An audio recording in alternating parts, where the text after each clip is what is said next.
Alright people, what's up everyone, and welcome to another First Reviews reaction video, and I'm here to take a look at the first reviews for The Many Saints of Newark, which of course comes out in a couple weeks. I'm actually catching up on The Sopranos right now. I'm midway through the first part of the final season, which I know that's confusing, but the final season, season 6, got split up into two parts, and I'm halfway through the first part right now. I'm on episode 7. I think there's 12 episodes. I didn't really look ahead because I didn't want any spoilers or anything. So, I think there's 12. There's usually 13. I think there's 12 though. I thought I saw that. But anyway, so I'm getting close. I still have about a week and a half before it comes out. So I do want to do a reaction for it. I wanted to do a reaction for The Sopranos, but if I did that, I would have never caught up in time. And honestly, I mean, there's some shows I want to watch myself, you know. And Sopranos is a good one because even though there's a lot of great like reaction worthy moments, I guess it is a show I'd rather have watched by myself. So I'm glad I chose to do that. But I will watch the movie. For the channel because it's on HBO Max, so why not? I am excited for the movie. I have yet to finish Sopranos though, so please no spoilers in the comments. So let's get to it. Let's see. Hopefully there's gonna be no spoilers in the reviews. I'm assuming not. Anyway, I know it had its world premiere I think yesterday or earlier today, and I saw a couple people review it. I saw one that seemed pretty positive, so it's David Chase, so I'm assuming it's gonna be good. So I honestly don't know what to predict. I'll say it's a 80. I'll say 82% on Rotten Tomatoes. Because that one review seemed pretty positive, but not like glowingly positive. So I don't even remember where I saw it on Twitter. So I saw one Twitter review that gave the score, and then another one that didn't. But I think that one sounded positive too. I can't remember. Anyway, let's go. Okay. Venom. You know what? Screw it. Let's just talk about Venom. All right. Let's see. Oh, okay. 80%. All right. That's only 30 reviews though. I'm not gonna lie. I'm not a big fan of the way they're marketing the movie. Who made Tony Soprano? You know what I mean? Which I guess made is written in red to say like who made him a made man, I guess. I'm assuming is that what it's referencing? I don't know, because I know that's Dicky Moltisanti, so that's Christopher's dad. 6.9. Okay, I mean, yeah, 80%. Hey, at least it's positive, you know. And 80% makes me think maybe this is not a movie that's unneeded. I guess, you know, a lot of people were saying like El Camino wasn't very needed, but then it got great reviews, so I was like, okay. Yeah. And I thought that was a great movie. I did a reaction for that too, if you want to check it out. Never did a reaction for Breaking Bad, but I love Breaking Bad, so I watched it while it was still airing. So, and back then I wasn't doing show reviews, or reactions. I was definitely not doing show reviews. I barely review anything nowadays. All right, so let's see what the reviews are like. You see, I don't, for some reason I just don't like these posters. Like they show. I mean, to be fair, he looks great as Silvio. I mean, Paulie Walnuts. That's the guy from. He was in Aladdin. Like I like that guy. There's Big Pussy. Yeah, so cool. I mean, they all look great as the characters. Of course, what's his name? Son, Gandolfini's son. Anyway, we'll always have Pine Barrens. Pine Barrens is an amazing episode. I fucking love that one. I think that one's directed or written by Steve Buscemi, who later on becomes a cast member. That one's such a great episode. That is the Fly episode of The Sopranos, which if you watch Breaking Bad, you know that Fly episode. Even though I'd say this one has maybe, I don't know, that's such a great episode. Just watching Paulie and fucking Christopher, and I don't want to spoil, but anyway, a bunch of threes. 5. C. Why is it 5? It's not Cruella Goes to Jersey. It's so much better. The fuck? What? Who knew it was gonna be Cruella? Oh, because you to see. All right. Well, what the fuck? There's a lot of prequel stories about how a character. I would have much preferred a Maleficent reference there. At least Maleficent was a movie that I saw. I didn't see Cruella. And I don't know. There's a bunch of 5s. All right, 4. Okay. All right. So a lot of positives, but all right, we'll see. I'm not sure a 2-hour movie truly does justice to David Chase's rich and complicated world of gangsters and family. Yeah, that was the one thing I was worried about as of watching The Sopranos. Each episode takes its sweet time, and I love it. I really do. It does take its time, which I really do love. I really do love. And I was worried that it's just going to be a 2-hour movie, maybe even less. I'm not sure what the actual runtime is. Does it say?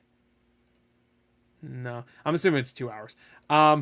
So I was worried that like we'd be rushing a little bit too much. Like we're not gonna see a lot of the characters we want to see. Like we want to see Junior when he was younger. We want to see, of course, Johnny Boy. We barely got to see him. Um, but yeah, and of course we never saw Dickie Moltisanti. That's the only thing. Well, at least as of where I'm at in this show, we haven't seen him really. But I don't know. Anyway, an entertaining return to familiar territory for Chase. Okay, cool. The Sopranos is something I may have to watch from start to finish. Finally, you didn't fucking watch it? What? The Many Saints in Newark is overflowing with magnetic characters, volcanic violence, words of wisdom, and tragedy. I guess to be fair, this is a prequel, so I guess you don't need to. But I feel like I haven't seen it, so I can't say this for sure. But it seems like it is a movie that you should watch the show before you watch this. You know, it's not like El Camino, where El Camino, if you watch it, you're like, what the fuck, who, what happened? Because it's a sequel. This is a prequel. But I still feel like a lot of things will probably mean more if you've seen the show already. I feel like that one won't. I feel like that's a show you shouldn't do the prequel first and then watch the show. I feel like that probably. I haven't seen the movie, so I can't say. But I feel like maybe that's not a smart move. I don't know. Sinewy. Did I get that right? And smart. It's a rich, imaginative leap into the prehistory of an iconic show and a rare instance of the big screen doing right by the small. Okay, cool. For superheroes, for super fans of the show, it's a great addition to the lore and a potent companion piece to the series' many thematic preoccupations. Okay. If the Many Saints of Newark is divided against itself to a certain degree, the young Gandolfini, that's the one thing I want to know about, brings such primacy to the character that every scene he's in feels naturally formative. Okay. I was wondering, like, because this is, I think, his first role, or his first big role, at least. So I was wondering how he'd be. Sounds good to me. That review made me a little, and that's from David Ehrlich. A busier proposition than its HBO forefather. This sets up more than it could pay off. That was one thing I was a little worried about. But it does manage to balance fan service with plenty of rich, original, complex material. Bada bing. You know what's a funny story about The Sopranos? I played the video game. Does anyone remember the Road to Respect, I think it was called? Sopranos video game. I played that before I ever watched Sopranos. And I completed it. And I don't remember anything about it. All I remember is you play as Big Pussy's like illegitimate son. And I remember if you fuck up, Tony and the rest of the gang just executes you on a boat. That's all I remember. That's all I remember that game. I think they execute you on a boat, which is funny. Anyway, it's funny. Well, no, I don't want to spoil it. Chase's characters and the material always satisfied just as they leave you ready for more. The Many Saints of Newark is more of a diverting footnote than an invaluable extension of the show's colossal legacy. Okay, so that's positive review, but not too. All right. Unfortunately, what Chase comes up with in this overplotted Sopranos prequel is much less interesting than what we planned in our heads over 6 seasons. All right. Well, look at all these really, really good reviews. Saints can't be what Sopranos was without the time or the ones who've been lost to tell it. Forget about it. But for 100-something minutes, it feels close enough to coming home again. 100-something minutes, so it's only like an hour and 40-something minutes. Okay. The Many Saints of Newark is both instantly recognizable and somehow unplaceable. It's fierce and brilliant, too. A work that both expands and complicates the Sopranos' cultural legacy. I already read that one. I'm going to skip it for reasons. I think we read enough. Let's read this one 5 out of 5. I mean, I read most of them anyway. Casually important, traumatically enjoyable, and the Many Saints of Newark is a tale of the unexpected that will cause as well as lifelong couch potatoes to cry hallelujah. Okay. We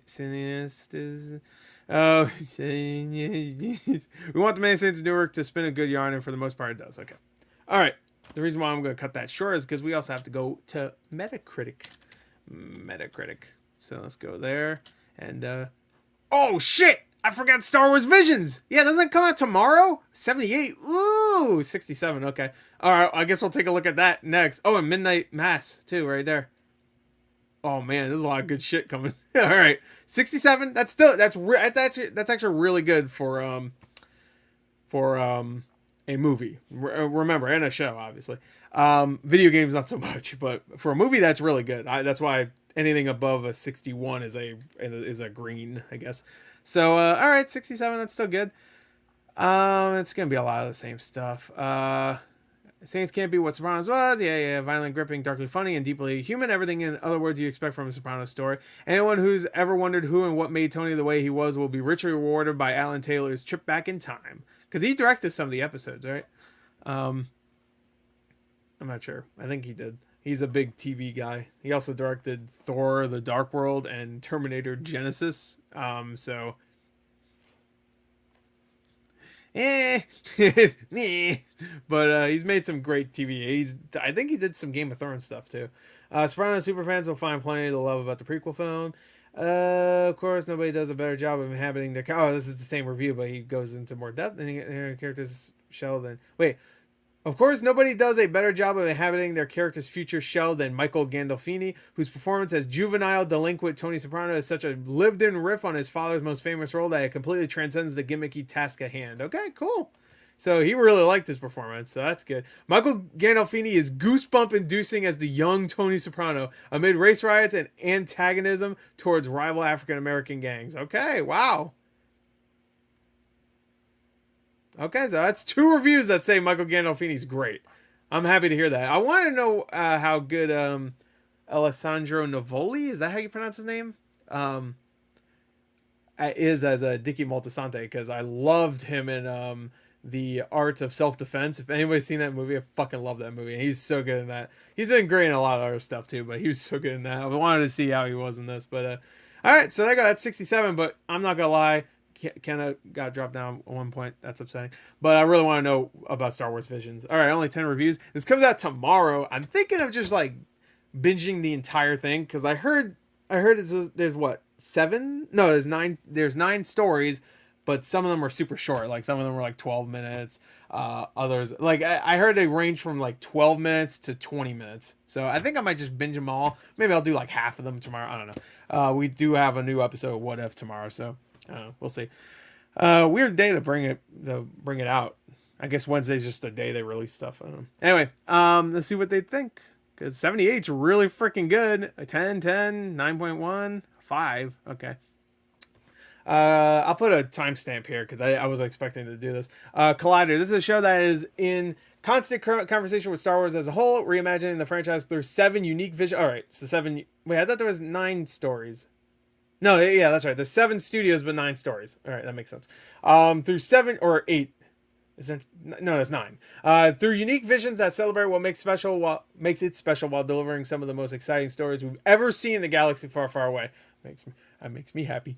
It's a beautifully animated and smartly written homage to everything that fans love about Star Wars, as well as the rare kind of installment in a multi-billion-dollar IP that doesn't feel like it was created by committee or focus tested until all the artistry has been stripped away.